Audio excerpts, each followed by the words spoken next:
to another episode of the Primer Podcast. My name's William. And this is Davis. It's been a few weeks, William. Yes, it has. But today we are outside of the SoCal Auto Spa in Brea, California. And we have guest speakers today. It was an open house out here. We have Bill Montgomery from Prime Motivation, who's going to be talking to us about that program along with other things going on around here today. So, Bill, tell us about Prime Motivation. How did this get started? Well, it's been a journey, if you will. About 7 years ago, actually Ed Arguelles, the founder, he was a shop teacher in San Pedro, however you want to call it, Southern California, and he was doing a phenomenal job down there in budget cuts, and they actually cut the program, and that's kind of fueled his fire to get him to start Prime Motivation. He teamed up with me, and we've been kind of doing it ever since. And what year was that? This was in 2004 is when it first started. And it all began in San Pedro. San Pedro is where it started. So One it's single shop class. SoCal-based, and it's been going since then. Has it been gaining, or what's the following with this? The last couple years, we didn't do the full tour. But 2011 was our last full tour, and that was with Toyota Motor Sales of USA. And is it just you, or do you have a Well, group of let's back up. What actually is the program? Okay, Prime Motivation is a program. It's a nonprofit. We focus on continued education, and we basically motivate our students to get involved with a career if they're not going to go to college. Okay, so you guys come out, you bring a couple cars, a booth. Absolutely. We bring some cars, some excitement. We bring a DJ. We bring other the athletes, other professionals to help motivate the kids. Bring a couple of cool cars, and it's very exciting. And we motivate the kids. So, are you there with the kids all day, half day, couple hours? Yeah, there's three different ways that we do it when we go on campus. Sometimes we go to the auto shop class themselves, which is what's that? The auto shop, the classes. What's that? Well, basically, they don't have that anymore, exactly. Well, there's some schools actually do, and the ones that do a phenomenal job, and we can expand on that because there's actually more shop classes than people think. I mean, the myth is that they're closing them down, they're all shut down. Not true. There's some that are actually thriving. In fact, there's some that are thriving way more than others. And it's all knowledge. So, we can balance it out. My goal is to try and get an auto shop class in all the schools if possible. But there are some schools that they have $3 to $6 million auto shop classes that people don't even know about. It's phenomenal. So, walk us through a day. Like, let's say I'm one of the students. What am I going to experience? Start to finish. Yeah, basically what happens is we bring some cool cars on campus. Well, first of all, we let the high schools know that we're coming, okay? There's some buzz about that. We have flyers and the SB classes and the student council. We get the school behind it. Sometimes the auto shop, if there's a course there, we'll put flyers there and promote it, get them jazzed up. And then when we show up, we bring the cars. We bring some stickers and goodies from our sponsors, of course, to help engage them. And we bring some partners along with us. Like we've had WildTech, we've had UTI on, and they bring the representatives out. And it's kind of like a job career fair day, if you will, but with the car show and excitement. Very cool. The kids always get jazzed up. They have a lot of questions. They're intrigued. You have these kids right in front of you. They're not wandering around. It is absolutely the right thing to do. It's proven. And anybody that goes on campus, they're just blown away by how many kids are in front of them and not doing other things that they shouldn't be doing. So you'd be set up like in the main quad area, and it's open access to anybody passing by, Yes. like between lunch or between classes and lunch and stuff like that, or do you have a dedicated period? Correct. We've the quad is one of the ways. Another way we go on. Sometimes they'll do a career fair day. Sometimes we're in a gymnasium. And the cars are right outside, and then we're inside. A couple of schools, we actually went on the gym floor with a couple cars, and that was cool. And then sometimes we go to the auto shop class. Sometimes we're in the back. A couple of times we've been in the front of the school. So there's several ways we go on to the campus. But every single time that we've been on, it's been a home run. A walk in the park that's been phenomenal. What these kids are taking away with the automotive industry. You don't find anything as far as some of these classes that are gone, these vocational classes. Have you seen any kind of changes with high school kids as far as not having knowledge of how to use hand tools? Well, that's a two-part question. I'd be glad to ask or answer, but at the same time, I'm also going to turn this one over to Tim, because he's got a student that he's kind of mentoring. He can kind of tell you about that. But they absolutely take away some great things. And if you have a partner, a father figure like Tim, he can kind of talk to you about what he's doing and what a couple of his kids are taking away. Tim, how you doing? Welcome to SoCal Auto Spa. Thank you so much for showing up. You've inspired me and several others. You brought a gentleman, a high school student last week. That was great, and we had him here talking. He was very jazzed. He said a lot of great things about you. Tell me a little bit more about how you got him and kind of how the automotive industry has inspired him. Well, in 2008, I started the Northwest Pasadena Apprenticeship and Training Facility. It's a 501c3, and we were taking young men out of John Muir High School in Pasadena, and I was teaching them construction trades in that particular time.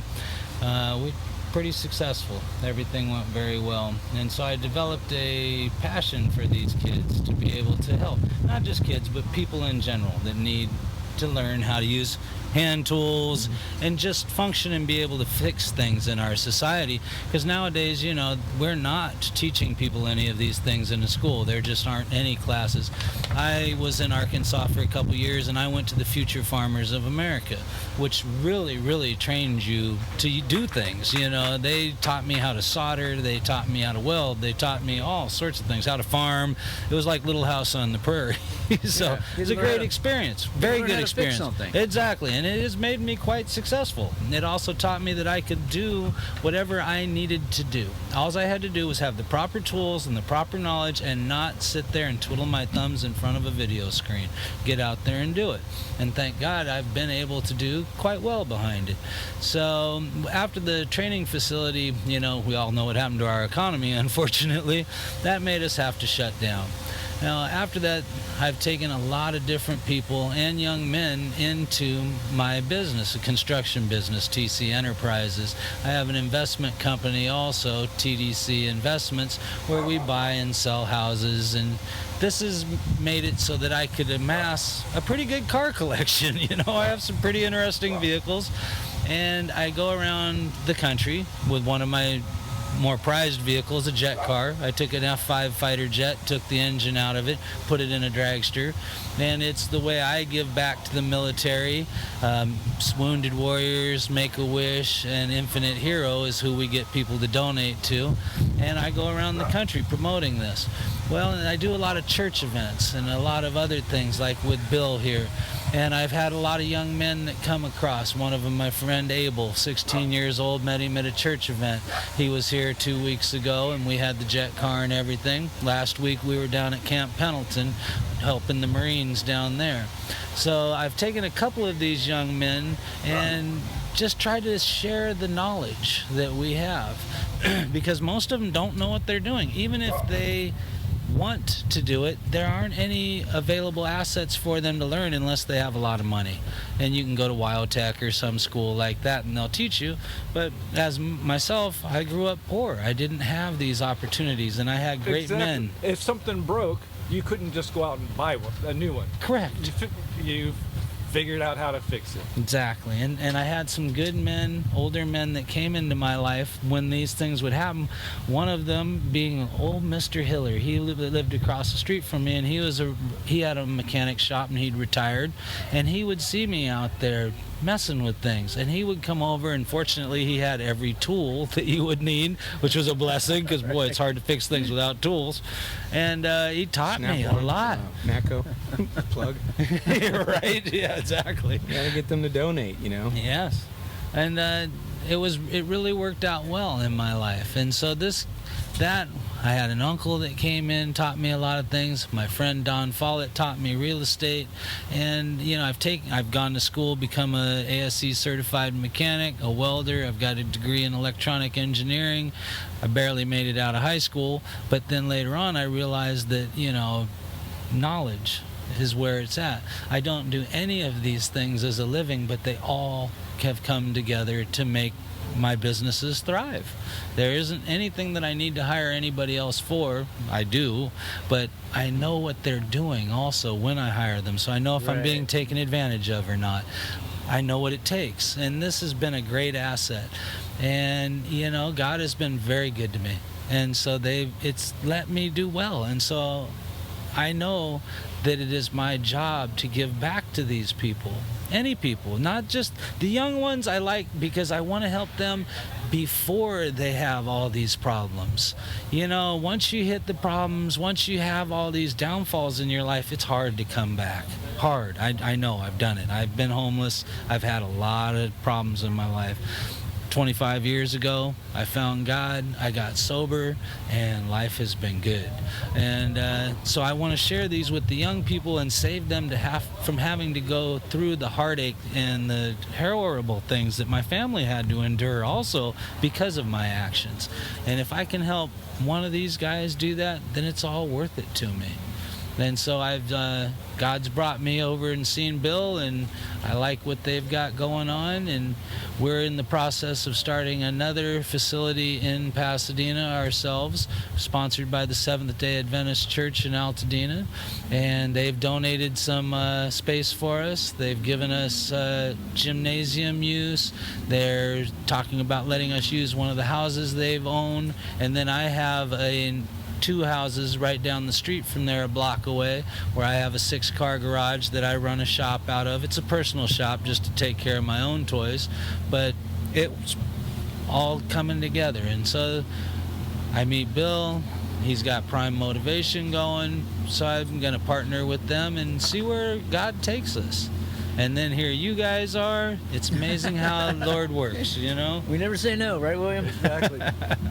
So where can somebody go to a website or something to get more information about your facility for your church or your shop? Or Well, it'd be the Altadena Seventh-day Adventist Church, and that's where we will be running it. As of now, I just run it out of my shop that's personal. I don't have a website. I let God just give me what happens. Exactly. Oh, there you go. People ask me all the time, how do you do so well? I pray. God drops it out of the sky, and I run out there and I catch it. I don't sit there twiddling my thumbs in front of a video screen and go, I'll get to it as soon as my game is over. I'm just out there doing it. My personal life, I'd rather be the guy that you're watching doing stuff than the guy that's watching it. Henceforth, all the cars and all the different businesses I own. So, and I feel that we need to teach this to our young folk. Get off that phone.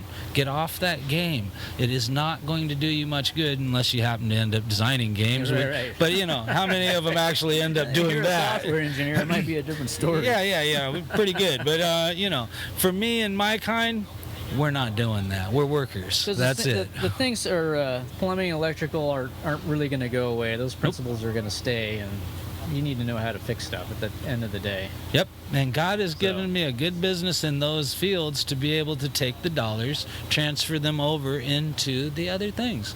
And so, a lot of people want to live in the $5 million house, which I've done. I've done all this. And I've prayed, and I feel that that's not the right thing to do anymore. So I have been. I am dedicating my free time to helping people and making this a better world. I really want this. Otherwise, we're all doomed. Right. Yeah, good point. So back to Prime Motivation. So you guys come out, kids see you, they get jazzed, they get excited about other opportunities, other than college, a trade, Yeah, possibly. correct. Yes. What happens the next day? I mean, do you leave them with like an outlet, a web, or is it Yes. just Well, all about the motivation aspect? Sure. And then they have to seek something out? well, we had several. Social media, as you know, is really changed the way we do things in this world. Okay, and we have some things in place now that we didn't have a couple years ago to be able to keep these kids involved with Prime Motivation. Our Facebook is very active, very live. We have an Instagram page.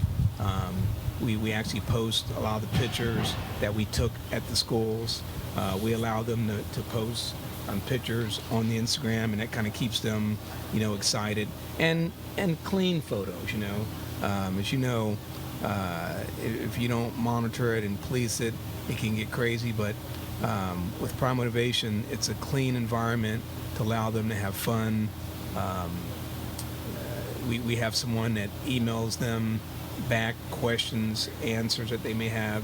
So we have a funnel for them to communicate with us to help guide them into some of our partners to get possible jobs, things like that. We've had several kids that we've actually helped get jobs, and those are documented. But it really is to motivate them, and it's up to them to reach out until we, either come back again or our partners, they get their information as well, and they can have access directly to the kids. Once their partners and sponsors see the motivation with some of these kids, then they basically entertain and they go from there. It's worked out very well, and it also challenges some of the other kids that are not that motivated, when some of these kids that are motivated end up, bringing home a paycheck.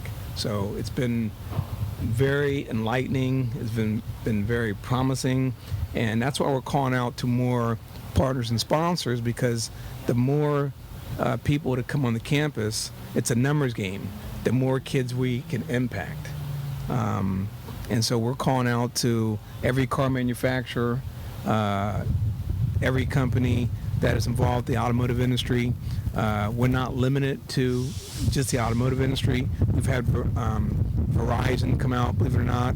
Not so much to focus on the cell phones, but more of the career opportunities for them, and to get them to graduate, because it's a continued education program. So we know that you're not going to do too much unless you graduate. So we motivate them to graduate, and then once they graduate, we can help them, guide them into a career using their hands, like what Tim said. And how did you get involved?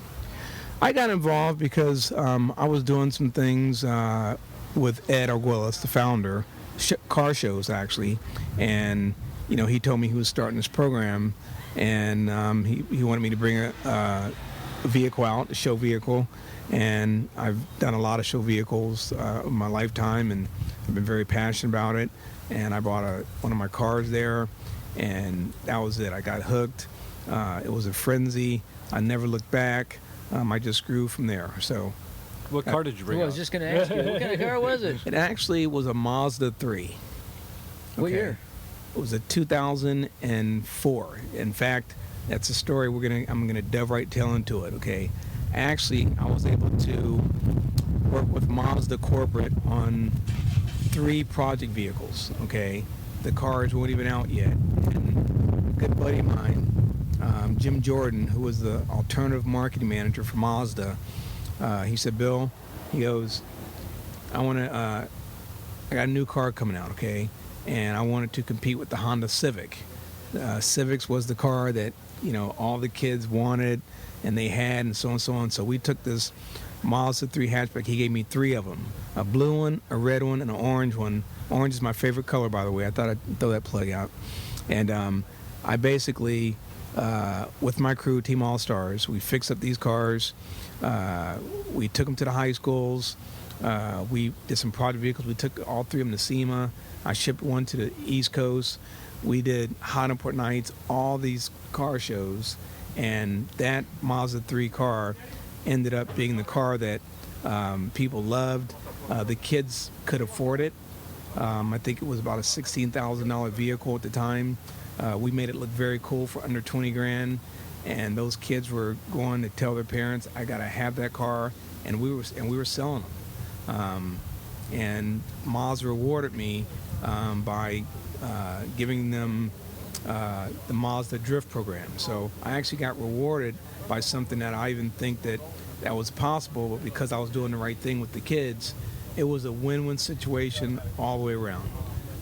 And that car right now, believe it or not, is Mazda's bread and butter, that Mazda 3. So all you car companies out there, if you want to talk about an ROI, what's the return, I got a great story for you, because that Mazda 3, that's what started it all, and it's their bread and butter vehicle now.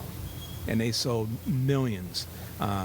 I don't know if it was just because of the high school tour, but I can tell you we had a big impact making that thing cool. And if these kids, these high school kids, get behind something, there you go. It's going to spread like wildfire, and it's going to go nationwide quicker than you can say hello.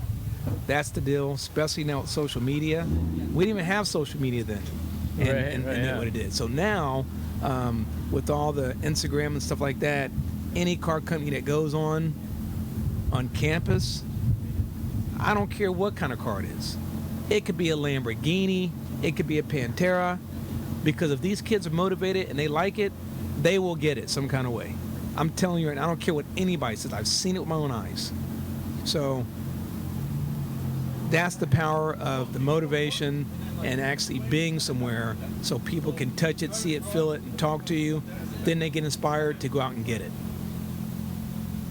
And it sounds like you're also teaching them how to fill out a job application and how to apply themselves and what to look for as far as what their interests are and what industry might be to their benefit. So absolutely, we have these sheets that requires you to put your name, your information, and we make it fun. We want to find out some knowledge that they have as far as vehicles, and we talk about, you know, the 3 steps of an engine, how it works, and, you know, little things like that.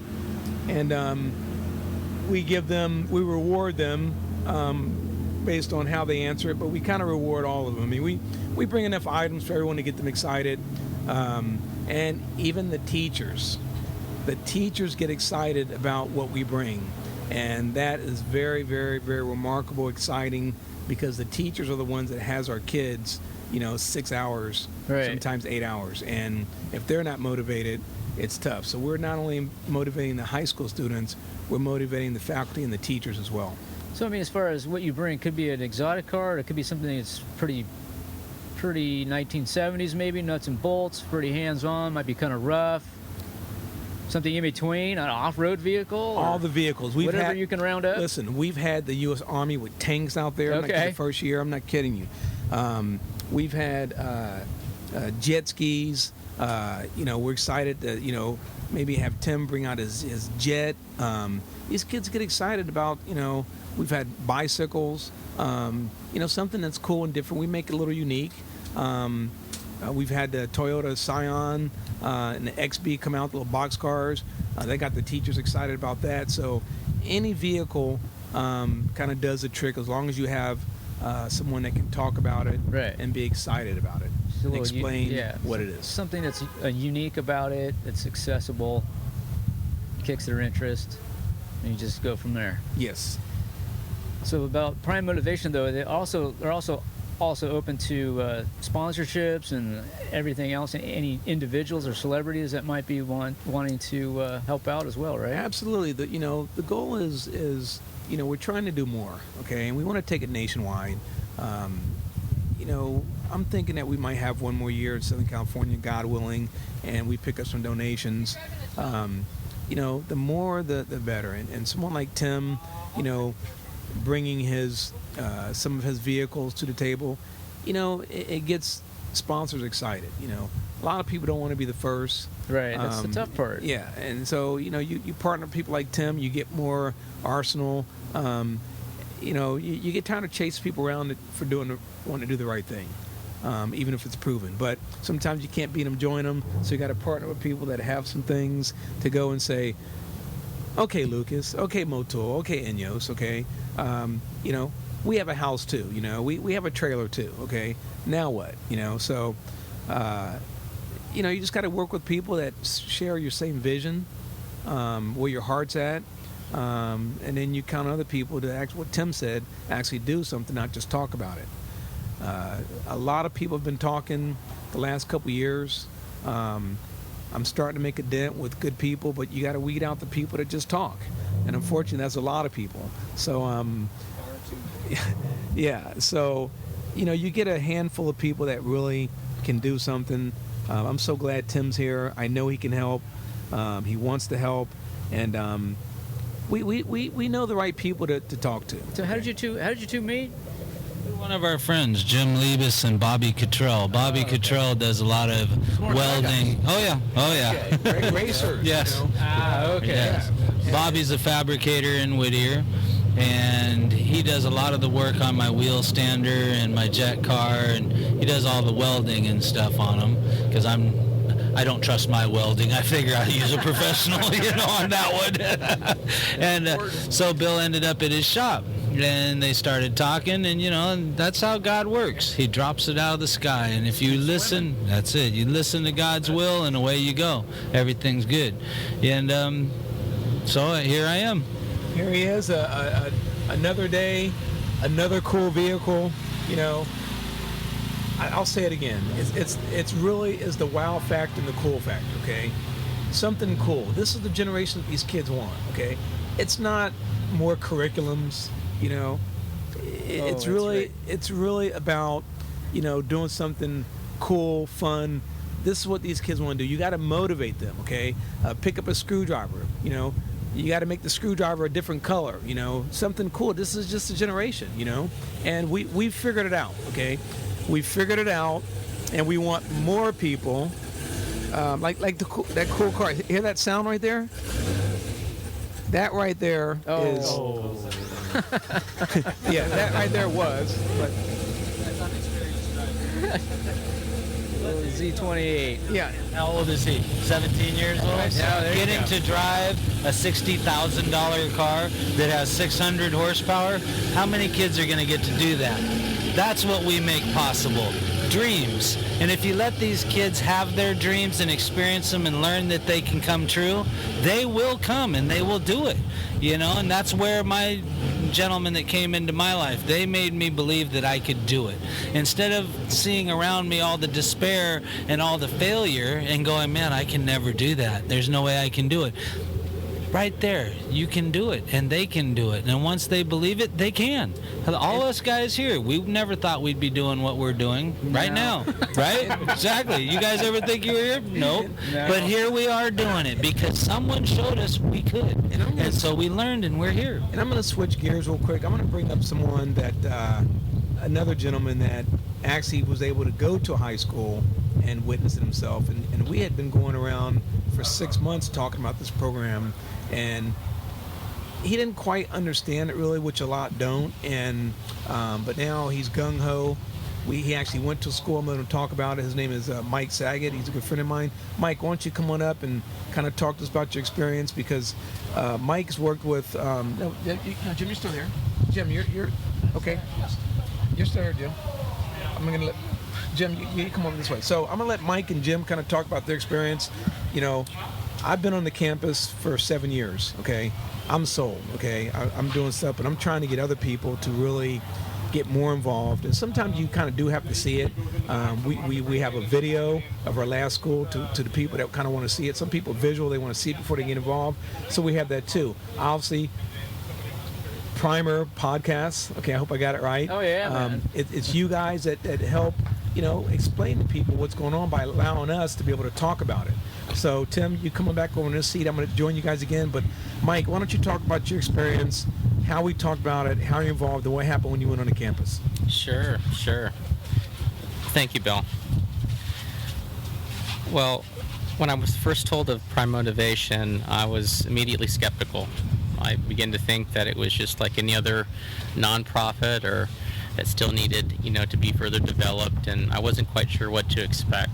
But I took a chance and went to one of the events at the school, and immediately what I saw was rather remarkable. First off, I saw, one of the guest speakers come down and give a clear presentation on some of the opportunities that existed within the automotive industry to these kids. And when I looked at these kids, from the time that this guest speaker arrived, they were immediately captivated. When you're in high school, you fool around, you're not really serious. Yeah, your attention span's about 45 seconds because there's a girl next to you. Actually, that's rather generous. I was thinking rather maybe 20 seconds. Another factor is too, you're told to study for your SATs, go to college, get a degree, get a job. That's the only thing that exists. And at the same time, you don't know what you really want to do. Whatever dreams you have are quickly, pushed aside, conventionally speaking. So, but what I saw there, was that, I didn't really know that the automobile industry was as large as it was, first off. I mean, I knew that it was a big industry, but I didn't really know, that there are real jobs and career opportunities that exist within this industry.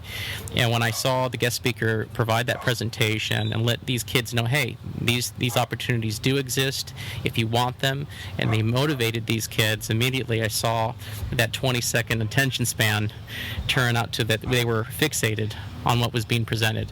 Another thing, too, I noticed is that, some of the cars that were brought to the school, these cars, these vehicles, they may seem cool to us, cool toys as adults, but these are tools that really further get their attention to really, so that they're there to actually hear what's being presented. It's a way to draw them in. Whenever we want to give or present a message, you always have to have a tool to draw people in. Well, vehicles are that tool, that medium. So I saw that. And when I saw these kids light up, immediately I said, what? I wish this was available when I was in high school.